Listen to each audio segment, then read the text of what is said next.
बात कर रहा हूँ उत्तर प्रदेश में जो संविदा की जो नियुक्ति के लिए जो नियमावली तैयार की जा रही है, जिसका प्रस्ताव कार्मिक विभाग तय कर रहा है और वो बहुत ही जल्द उसके ऊपर काम करने के मूड में है। तो उसका उस मूड और उसकी पूरी प्रक्रिया के ऊपर भी सारी चीज़ों को उसी तरह से चलने दिया गया। तो निश्चित तौर पर आने वाला समय उतना आसान नहीं होगा जितना आसान समझा जा रहा है या हो सकता था।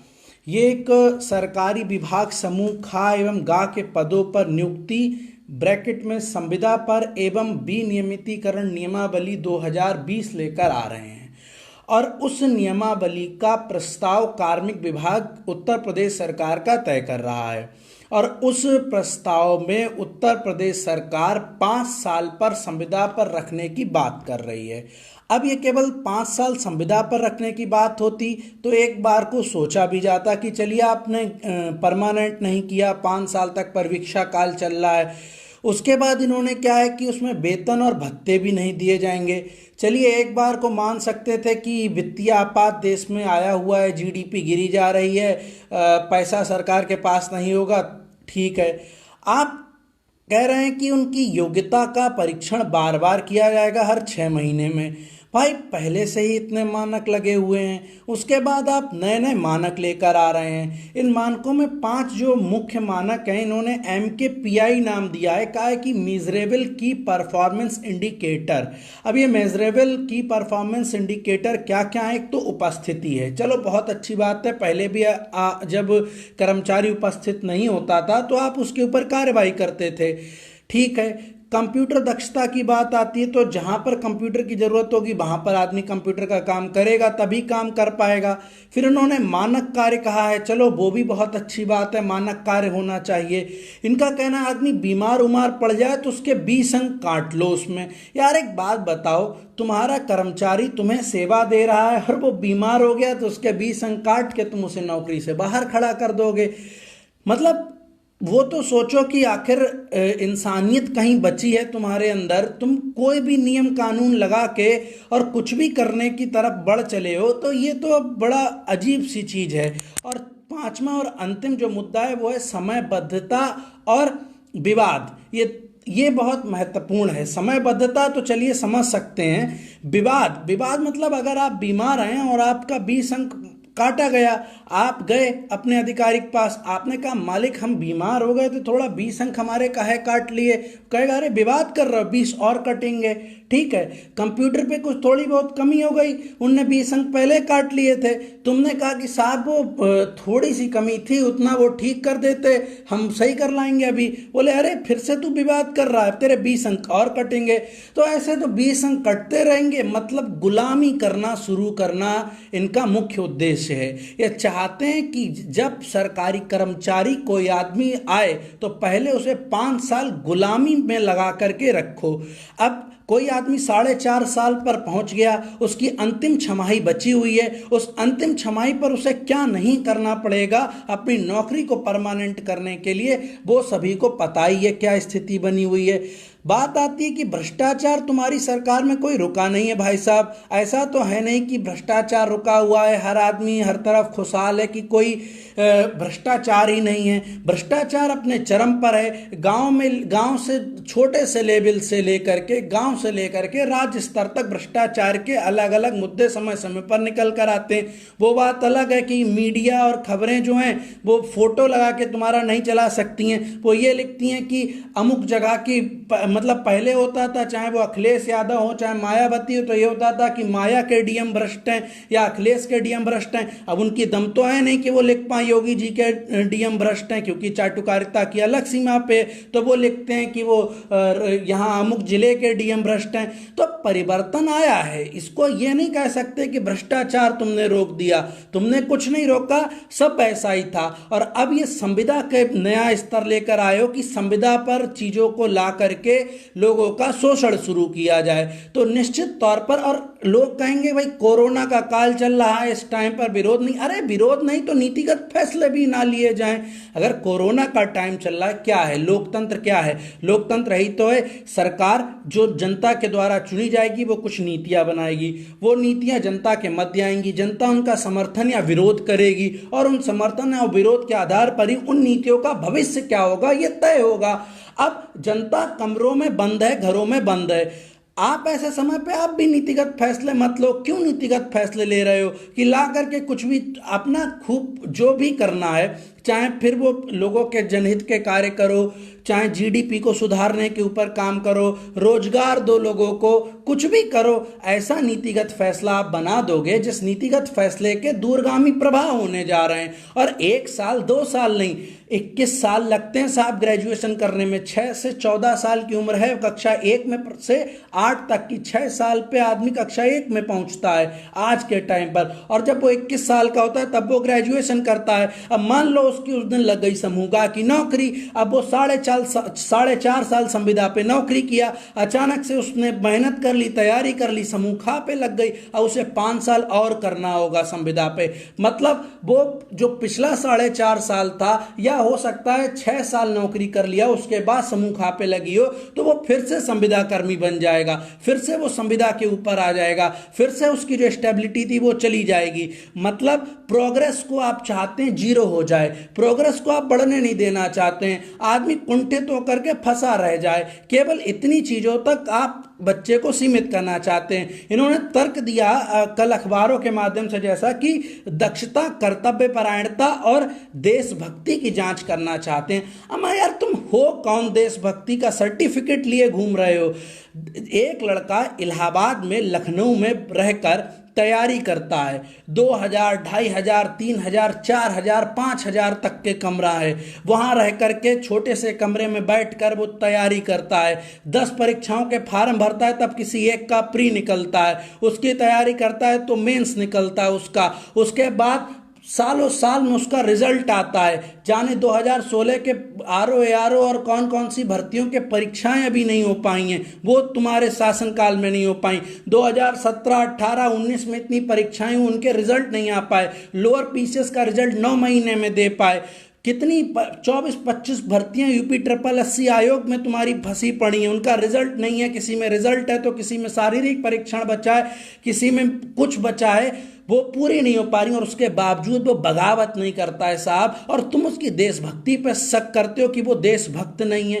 अरे देशभक्ति पर शक उनकी करो जो हथियार लिए घूम रहे हैं, तो समझ में भी आता है। वो आदमी कलम का सिपाही, वो कलम से लड़ रहा है, वो किताबों से लड़ रहा है, और उसकी किताबों और कलम वाले लोगों पे भी आज तुम शक करते हो कि हम देशभक्ति की बात करेंगे। अरे ये झांसा जो है ये किसी और को दे, ये चीजें अब टेक्निक पुरानी हो चुकी है और इस टेक्निक से अब कुछ चलने वाला नहीं है। कर्तव्य परायणता की बात आती है, आदमी कर्तव्य परायण बनेगा तब जब खुद में आप कर्तव्य परायणता लाएं। दक्षता अपनी पहले नापिए, दूसरों के लिए आईना दिखाना बहुत आसान होता है।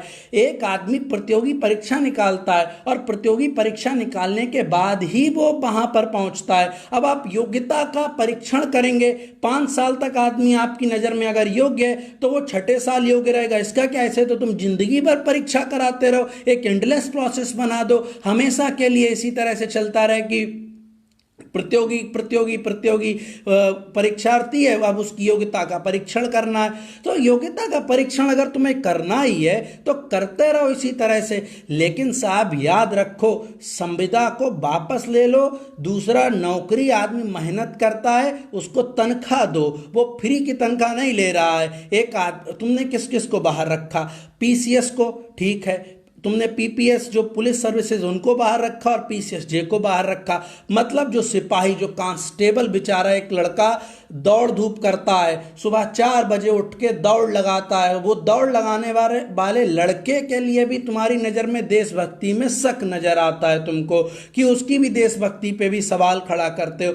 अरे कुछ तो सोचो कि तुम किस युवा के ऊपर सवाल लगा रहे हो। कुछ लोग कह सकते हैं ये नौकरशाह के द्वारा तैयार किया गया है, सरकार इसमें कुछ नहीं कर रही है। अरे सरकार कुछ नहीं कर रही तो हमने चुन के क्यों भेजा? नौकरशाह तो फिर अखिलेश यादव की भी सरकार में थे, उन्हीं को चलने दिया जाता। वो तो मायावती की भी सरकार में थे, वो तो कांग्रेस की भी सरकार में थे, वो तो कम्युनिस्ट आ जाएं देश में आज, पीपल्स वो बना दें, पीपल्स क्या कहते हैं, पीपल्स स्टेट बना दें, उनकी भी सरकार में रहेंगे ताना ये सारे नौकरशाह।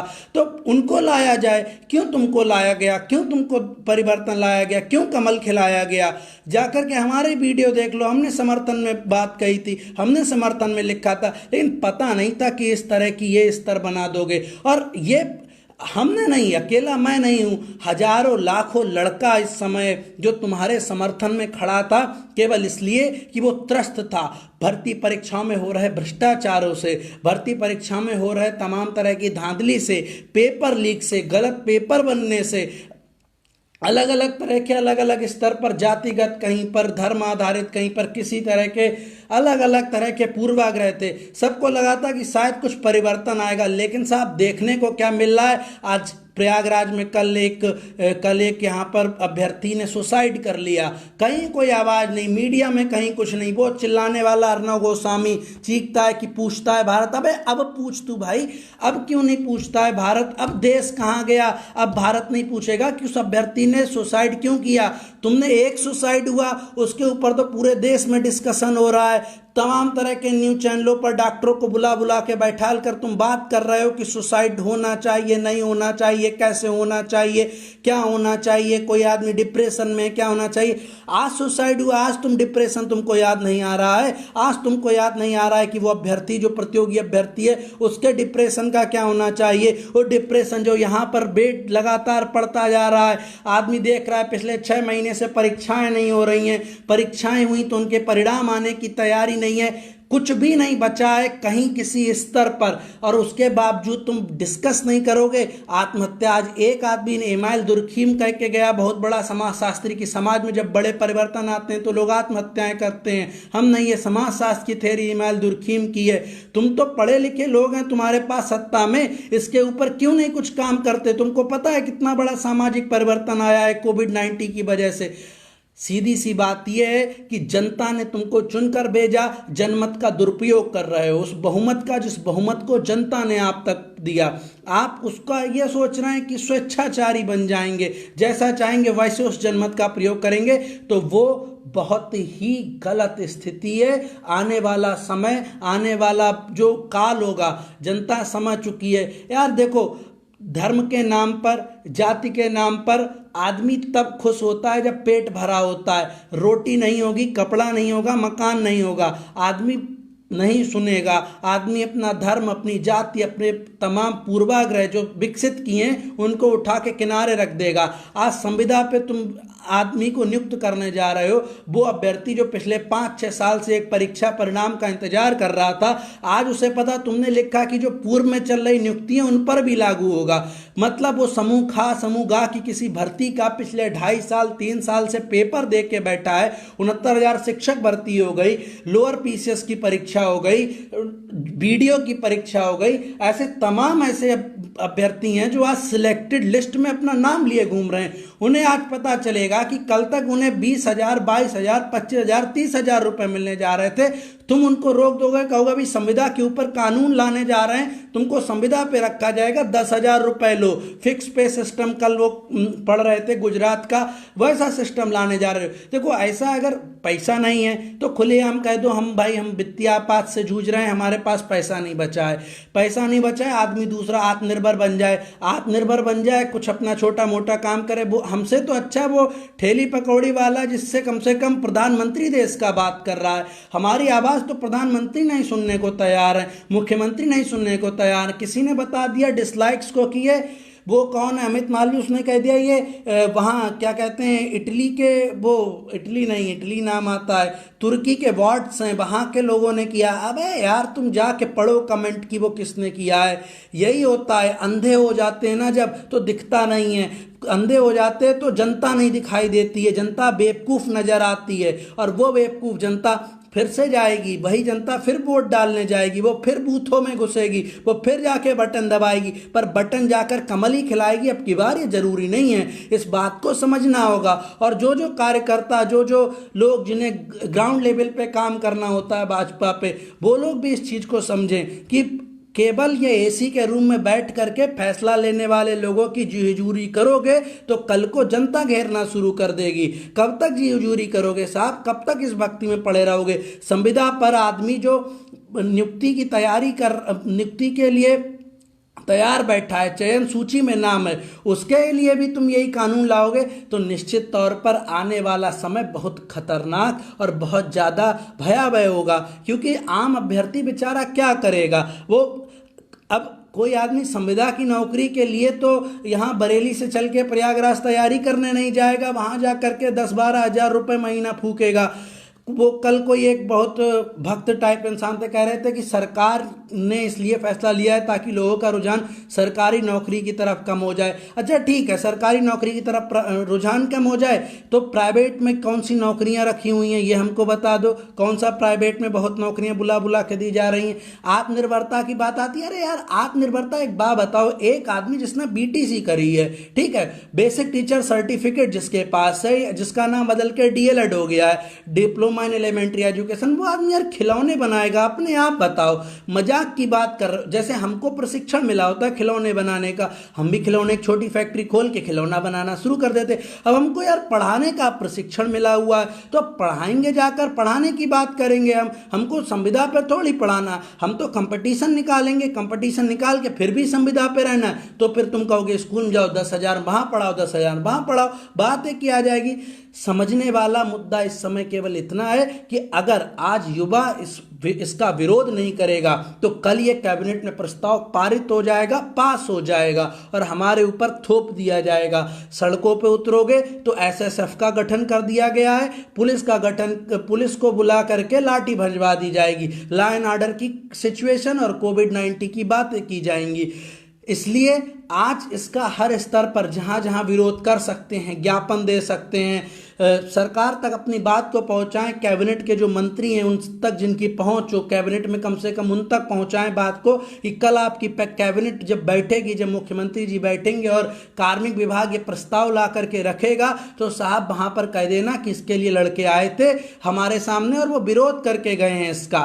कम से कम कैबिनेट मंत्रियों तक पहुंच बना लीजिए। मुख्यमंत्री साहब तो मिलने को राजी नहीं होते, अलग ही स्तर पर रहते हैं, लेकिन कम से कम जो कैबिनेट मंत्री उन तक तो पहुंच सकते हैं, वो तो आवाज को पहुंचा सकते हैं। हर वो स्तर पे तैयारी करिए और अगर कल को ये काला कानून एक तरह से सामने आ गया तो निश्चित तौर पर कुछ नहीं बचेगा यार। क्या मतलब पिछले सालों से जो तैयारी करते आए, जो पढ़ाई करते आए, वो संविदा पे नौकरी के लिए थोड़ी ना करिए यार तैयारी। जो पढ़ाई करी है, जो चयन सूचियों में नाम है 1-2 लिस्टों में, वो इसलिए थोड़ी है कि कल को नौकरी लगेगी तो संविदा पर जाकर के बैठेंगे और आकर के साहब आएंगे कहेंगे हाँ भाई चलो पानी पिलाओ।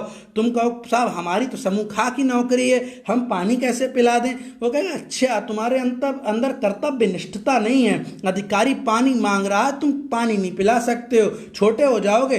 तो समझना होगा इस चीज को, ये बहुत बड़ा काला कानून होगा, उस नौकरशाही, उस लाल फीता शाही का गुलाम बनाने की तरफ बढ़ेगा जहां अंग्रेजों ने गुलाम बना के रख रखा था। आम आदमियों के अधिकारों को पूरी तरह से छीन के ले जाएगा। विवाद की स्थिति, विवाद क्या होता है? विवाद, अच्छा एक आदमी मास्टर, उसका विवाद क्या हो सकता है? उसका विवाद उसकी सैलरी समय से नहीं आ रही होगी, वो विवाद हो सकता है, ठीक है, यही तो विवाद हो सकता है। एक शिक्षक जो है प्राइमरी स्कूल का मास्टर, वो अपने अधिकारी से क्या विवाद पैदा कर सकता है? उसका मानदेय नहीं मिलेगा बाद में समय से, मानदेय 10,000 होगा, वो समय से नहीं मिलेगा तो वो कहेगा अरे साहब वो दे दो, वो कहा विवाद कर रहा 20 अंक काटो इसके। ये स्थिति पैदा हो जाएगी एक बड़े स्तर पर और बहुत व्यापक स्तर पर। तो भाई साहब निवेदन है, ज्ञापन का कार्यक्रम चला दें, कैबिनेट मंत्री महोदय, राज्य मंत्री महोदय, विधायकों, सांसदों जहां मिल पाए मिलें, उनको बता दे कि कैबिनेट में जब ये प्रस्ताव आए, आज से काम नहीं, मई का लेटर है कार्मिक विभाग का, समझ लीजिए कि प्रस्ताव मसौदा लगभग तैयार हो चुका होगा। आने वाली अगली मीटिंग में हो सकता है आपके सामने वो रखा हो कि अगली मीटिंग में वो प्रस्ताव आएगा और वो पारित किया जाएगा। वो मीटिंग कल भी हो सकती है, मंगलवार को, कभी भी हो सकती है। तो इसलिए जरूरी है कि सचेत हो जाएं, बहुत जरूरी है, नहीं तो बुरी स्थिति से गुजरना पड़ेगा। और उस अभ्यर्थी को जरूर गुजरना पड़ेगा जो सालों से भर्ती परीक्षाओं को तैयारी कर रहा है, पेपर दे रहा है, और आने वाली पीढ़ियां जब आएंगी वो सवाल करेंगी। हमारा छोटा भाई वो हमसे सवाल करेगा कि भैया जब तुम्हारे समय पे ऐसा काला कानून आया था तब तुम कहाँ घरों में दुब के बैठे थे, तब तुम कोविड मना रहे थे क्या, ज्ञापन भी नहीं दे सकते थे, जाके 2 लोग चले जाते, सोशल डिस्टेंसिंग का फॉलो करके ज्ञापन दे देते, या कोविड मना रहे थे घर में बैठे। ठीक है, नीतिगत फैसले जब बड़े लिए जाते हैं तो थोड़ा बहुत आना पड़ता है, ज्ञापन दिया जाता है, तो ज्ञापन दें, बताएं इस चीज को। निश्चित तौर पर उतरना पड़ेगा, विरोध करना पड़ेगा, और अगर आज विरोध नहीं किया गया, आज नहीं इस चीज, तो सब कुछ खत्म हो जाएगा। पेंशन स्कीम खत्म हो गई, विरोध नहीं किया गया, कुछ संगठन जाके मिल गए, उन्हें लगा ये तो देश हित में है, देशभक्ति की बात है, राष्ट्र के नाम समर्पित है, राष्ट्रवाद की अलग है। आज देख लो पेंशन स्कीम खत्म हो गई, आज फिर राष्ट्रभक्ति, देशभक्ति, राष्ट्रवाद, देशभक्ति, कर्तव्य परायणता, दक्षता, ऐसे बड़े बड़े शब्दों का प्रयोग किया जाएगा। कहा है तू दक्ष नहीं, अरे तू कर्तव्य परायण नहीं, अरे तू देशभक्त नहीं है, देशद्रोही है, ये सब बातें की जाएंगी।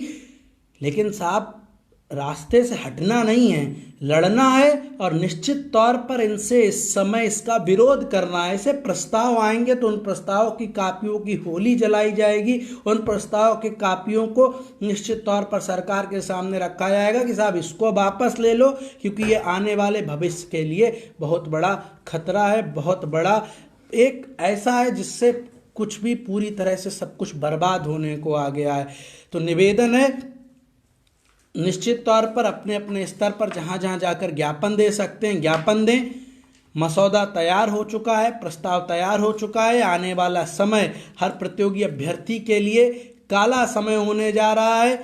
शासन सत्ता सुनने को तैयार नहीं है, लाठी डंडे चलवाए जा सकते हैं, कुछ भी हो सकता है, लेकिन आपको तैयार रहना है अपने लोकतांत्रिक, अपने संवैधानिक अधिकारों के आधार पर, क्योंकि आपके संवैधानिक अधिकार ही आपको मजबूती देंगे, आपके लोकतांत्रिक अधिकार ही आपको शक्ति देंगे।